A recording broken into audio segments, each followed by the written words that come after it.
नमस्कार विद्यार्थियों। पाश्चात्य राजनीतिक विचारक एक्विनास के बारे में हम अध्ययन कर रहे थे। एक्विनास के राजनीतिक विचारों के बारे में हम अध्ययन कर चुके हैं। एक्विनास के राज्य से संबंधित, शासन से संबंधित, दासता से संबंधित, कानून से संबंधित, संपत्ति से संबंधित, इन सभी का हम शासन का वर्गीकरण, शासन प्रणालियां, शासन के कार्य, इन सब का हम अध्ययन कर चुके हैं। आज हम संत एक्विनास के कानून के संबंध में क्या विचार है उसके बारे में हम अध्ययन करेंगे। संत एक्विनास के बारे में कहा जा सकता है कि जो जैसे कुछ ऐसे विचारक है, जैसे अपन कह सकते हैं इसके अंतर्गत कि एक विचारक है, उन्होंने ये कहा है कि संत एक्विनास ने कानून का अध्ययन किया है और राजनीति शास्त्र में उसी के कारण उनका महत्वपूर्ण स्थान है। एक्विनास ने कानून के संबंध में विस्तृत विवेचन अपने रचनाओं के अंतर्गत किया है। कानून के संबंधी विचारधारा के अंतर्गत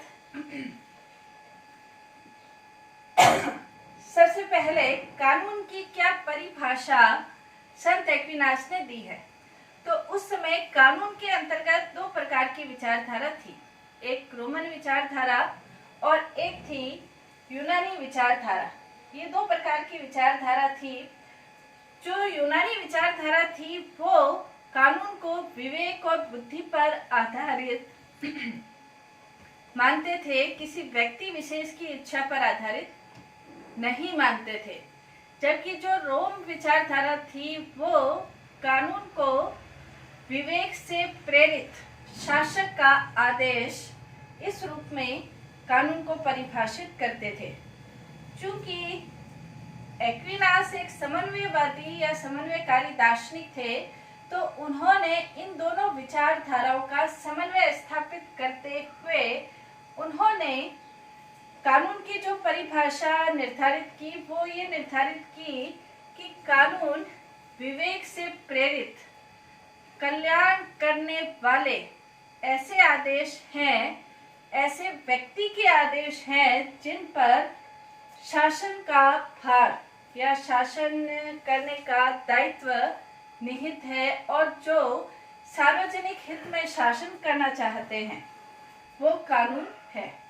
दूसरी परिभाषा उन्होंने जो दी वो ये है कि कानून ऐसे आदेश है जो करने योग्य कार्यों को करने देते हैं और नहीं करने योग्य कार्य को रोक देने में सक्षम है, ये कानून है।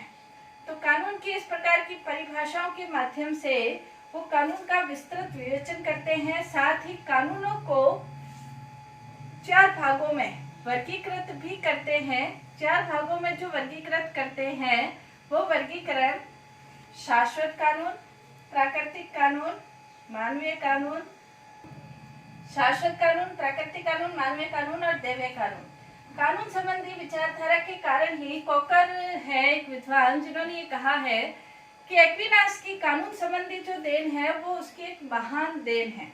कानूनों का जो चार भागों में वर्गीकरण किया है, शाश्वत कानून। शाश्वत कानून का जो संबंध है, शाश्वत कानून वो बताते हैं कि शाश्वत कानून वो कानून है जिसके आधार पर ये पूरी सृष्टि, वनस्पतियां, जीव जंतु, ग्रह नक्षत्र, ये जो संचालित होते हैं ये शाश्वत कानून के माध्यम से संचालित हो रहे हैं। और ये जो शाश्वत कानून है ये कभी खत्म नहीं होते, इसलिए इन्हें शाश्वत कानून कहा जाता है। दूसरा, ये जो कानून है ये मानव की बुद्धि से परे है।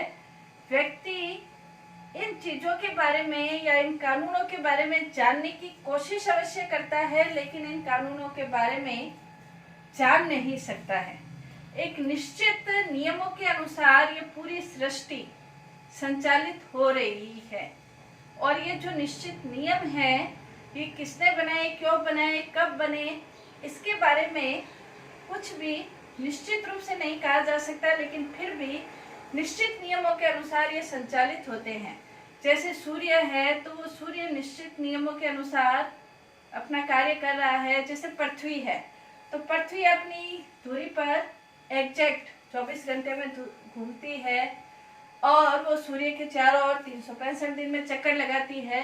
तो इन नियमों के अनुसार जो ये सृष्टि चल रही है, जीव जंतु अपना जीवन व्यतीत कर रहे हैं, या वनस्पतियां हैं या ग्रह है, ये शाश्वत नियमों के अनुसार संचालित हो रहे हैं। तो इन्हें एक्विनास ने शाश्वत कानून कहा है। दूसरा, प्राकृतिक कानून। प्राकृतिक कानूनों से उसका मतलब ये है कि जहां व्यक्ति के अंदर विवेक की सृष्टि होती है, यानी कि व्यक्ति ये देखता है जब व्यक्ति में क्या सत्य है और क्या असत्य है, क्या सही है क्या गलत है, इस चीज का तर्क और बुद्धि के आधार पर जब वो विश्लेषण करता है, और तर्क और बुद्धि के आधार पर विश्लेषण करने के बाद जब वो पुण्य की ओर अपने पथ को अग्रसित करता है, पुण्य की ओर चलता है, तो उसे प्राकृतिक कानून की संज्ञा दी है। यानी कि जीवन के अंतर्गत पुण्य की ओर चलना और बुराइयों से निर्लिप्त रहना, बुराइयों की ओर अग्रसर नहीं होना, जब व्यक्ति इस प्रकार के नियमों का पालन अपने जीवन में करता है तो वो उसे प्राकृतिक कानून कहता है। एक्विनास ये कहता है कि वैसे प्राकृतिक कानून लगभग सब जगह एक जैसे होते हैं, लेकिन क्षेत्र के अनुसार, देश के अनुसार, जलवायु के अनुसार कहीं कहीं इनमें भिन्नता भी देखने को मिलती है। प्राकृतिक कानून जीव जंतुओं में, वनस्पति में और मनुष्यों में सब जगह विद्यमान होते हैं, लेकिन मनुष्य चूंकि सोच विचार सकता है, तर्क का प्रयोग कर सकता है, बुद्धि का प्रयोग कर सकता है, इसलिए प्राकृतिक कानूनों का अभिव्यक्तिकरण जो मनुष्य है उसमें ज्यादा होता है। इसके अलावा एक्विनास ये कहता है कि जो प्राकृतिक कानून है वो स्वाभाविक रूप से हर एक में होते हैं। जैसे परोपकार की भावना है, सहयोग की भावना है, अपने परिवार की भावना है, संतानोत्पत्ति की भावना है, भूख है, प्यास है, आत्मरक्षा है, ये जो भावनाएं हैं इन्हें प्राकृतिक कानूनों की संज्ञा दी है। लेकिन ये भावनाएं व्यक्ति के स्वार्थ के वशीभूत नहीं होकर पुण्य की ओर, अपनी इच्छाओं की पूर्ति के लिए वो दूसरों का बुरा नहीं करे, ये प्राकृतिक कानून कहता है। यानी कि व्यक्ति अपने विवेक का प्रयोग करते हुए सिर्फ परोपकार या पुण्य की ओर कार्य करे, ये अवस्था प्राकृतिक कानून के अंतर्गत वो बताता है।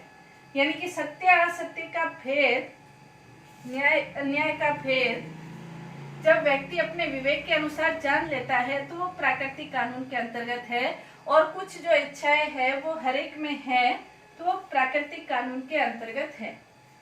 प्राकृतिक कानून भी एक्विनास ये कहता है निश्चित नहीं होते, अनिश्चित होते हैं। अनिश्चित क्यों होते हैं? क्योंकि इसका संहिताबद्ध करके उसे एक स्थान पर रखा जाना या उसके अनुसार दंड नहीं दिया जा सकता, इसलिए ये अनिश्चित होते हैं। तो उसका दूसरा प्रकार कानून का प्राकृतिक कानून। जो इसका तीसरा प्रकार है मानवीय कानून। मानवीय कानून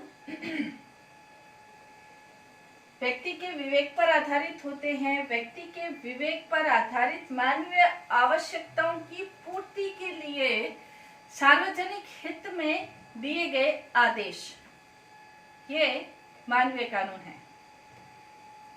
व्यक्ति के कल्याण के लिए दिए गए, सार्वजनिक हित की पूर्ति के लिए जो दिए गए आदेश है उसे मानवीय कानून कहा है।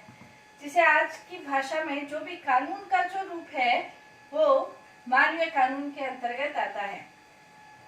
इसे सकारात्मक विधियां भी कहा जा सकता है, जिसका उद्देश्य नागरिकों का, राज्य का, समाज का कल्याण करना होता है। इसके अंतर्गत राष्ट्रों के कानून और नागरिक कानून, ये दो प्रकार के कानून भी, राष्ट्र से संबंधित कानून और नागरिकों से संबंधित कानून, ये दो प्रकार के कानून भी इसके अंतर्गत आ सकते हैं। लौकिक जीवन से संबंधित मानवीय कानून का संबंध लौकिक जीवन से संबंधित होता है, पारलौकिक जीवन से संबंधित, ईश्वर से संबंधित नहीं होता। और लौकिक जीवन से संबंधित होने के कारण ये जो मानवीय कानून है इसके अंतर्गत दंड की व्यवस्था, सजा की व्यवस्था भी रहती है। यदि कोई व्यक्ति मानवीय कानूनों का उल्लंघन करता है तो उसके लिए सजा या दंड की व्यवस्था भी रहती है। इसके अलावा ये जो मानवीय कानून हैं, अगर प्राकृतिक कानून और मानवीय कानूनों में किसी भी प्रकार के विवाद की स्थिति उत्पन्न होती है तो व्यक्ति मानवीय कानूनों का उल्लंघन कर सकता है। तो ये जो कानून हैं ये निश्चित होते हैं, बनाए हुए होते हैं, और ये जो मानवीय कानून है ये सामान्य हितों की पूर्ति के लिए ये बनाए जाते हैं। तो ये निश्चित होते हैं मानवीय कानून। कानूनों का जो चौथा प्रकार है वो है दैवीय कानून। दैवीय कानून से जो एक्विनास का तात्पर्य है वो पूर्ण रूप से एक्विनास का तात्पर्य ईसाई धर्म से संबंधित जो नियम है, जो उसकी शिक्षाएं हैं, उसका पालन करना, वो दैवीय कानून है। एक्विनास ये कहता है ईसाई धर्म की शिक्षाओं आपको कहां से प्राप्त होगी? चर्च के माध्यम से ये शिक्षाएं आपको प्राप्त होगी, ये कानून आपको प्राप्त होंगे। यानी कि ईसाई धर्म के विचारों का चर्च के माध्यम से प्रसार, ये दैवीय कानून के अंतर्गत आता है। क्योंकि वो ये मानते हैं कि ईश्वर की इच्छा है कि ईसाई धर्म का प्रचार हो, और ईसाई धर्म का प्रचार चर्च के माध्यम से है। तो चर्च इन दैवीय कानूनों का स्रोत कह सकते हैं। चर्च दैवीय कानूनों का स्रोत इसलिए भी है कि चर्च के माध्यम से व्यक्ति के पापों का नाश भी किया जा सकता है। इसके अलावा दैवीय कानून के माध्यम से दैवीय कानून का जो संबंध है वो व्यक्ति के आंतरिक जगत से है। जब व्यक्ति का आंतरिक जगत श्रेष्ठ होगा तो बाह्य जगत उसका स्वतः श्रेष्ठ होगा। ये दैवीय कानून के अनुसार वो बताता है। एक्विनास ये कहता है कि व्यक्ति अपने जीवन में अनेक प्रकार के पाप कर लेता है, अनेक प्रकार के अत्याचार कर लेता है। तो इन पापों से, अत्याचारों से छुटकारा दिलाने का जो कार्य है वो दैवीय कानून के माध्यम से होता है। यानी कि चर्च के माध्यम से व्यक्ति जो भी बुरे कार्य कर लेता है उनका नाश इस दैवीय कानून के माध्यम से हो सकता है। दैवीय कानून भी दो तरह के हैं। जो नए दैवीय कानून है न्यू टेस्टामेंट पर आधारित है, जो पुराने दैवीय कानून है वो ओल्ड टेस्टामेंट पर आधारित है। तो कहने का तात्पर्य यह है कि जो कानून है वो चर्च के माध्यम से दैवीय कानून प्रसारित किए। इन चारों कानूनों में यदि संबंध देखा जाए तो एक्विनास ये कहते हैं कि जो शाश्वत कानून है वो व्यक्ति अपनी क्षमता, अपने गुण, अपनी योग्यता, विवेक के आधार पर शाश्वत कानूनों की शिक्षा प्राप्त कर लेता है, क्योंकि इसके बारे में निश्चित रूप से कुछ कहा नहीं जा सकता है। प्राकृतिक कानून के अंतर्गत वो ये मानता है कि जो मानवीय कानून है वो प्राकृतिक कानूनों के ऊपर ही आधारित होते हैं, और जो दैवीय कानून है, दैवीय कानून का संबंध वो ये मानता है कि जीवन के उच्चतर उद्देश्यों को प्राप्त करने के लिए व्यक्ति को दैवीय कानूनों की आवश्यकता पड़ती है। एक्विनास ये भी कहता है कि जो शाश्वत कानून और प्राकृतिक कानून है वो निश्चित नहीं है, और जो मानवीय कानून और दैवीय कानून है वो निश्चित है। निश्चित है, संस्थागत है, लिखे हुए होते हैं, मतलब निश्चित रूप से इसका प्रयोग किया जा सकता है। दैवीय कानून का प्रयोग जो चर्च करता है, मानवीय कानून जो जिसके ऊपर सार्वजनिक हित का जिम्मेवारी होती है, वो मानवीय कानूनों का प्रयोग करते हैं। वो ये कहते हैं कि शाश्वत कानून और प्राकृतिक कानूनों में कोई भेद नहीं है, और जो दैवीय कानून है वो उच्चतर उद्देश्यों के लिए है, उनमें भी कोई भेद नहीं है। यानी कि ये चारों जो कानून है वो मानवीय जीवन के विविध पक्षों से संबंधित है। मानवीय कानून के जो विविध पक्ष है उससे संबंधित है। जैसे सेबाई ने ये कहा है कि ये कानूनों के जो 4 रूप है, कानूनों के जो 4 प्रकार है, वो मानवीय विवेक के ही 4 प्रकार है, जो कि विश्व व्यवस्था के अंतर्गत सहायक है। तो इस प्रकार से ये जो चारों कानून हैं वो पूरक हैं, उसमें किसी भी प्रकार का भेद नहीं है। आज जैसे ये एक्विनास ये कहता है कि कानूनों के अंतर्गत जो 4 प्रकार के वर्गीकरण उन्होंने दिए हैं, तो राजनीति शास्त्र के अंतर्गत कानून संबंधी उनकी जो विचारधारा है उसमें उनकी महान देन मानी जा सकती है। धन्यवाद।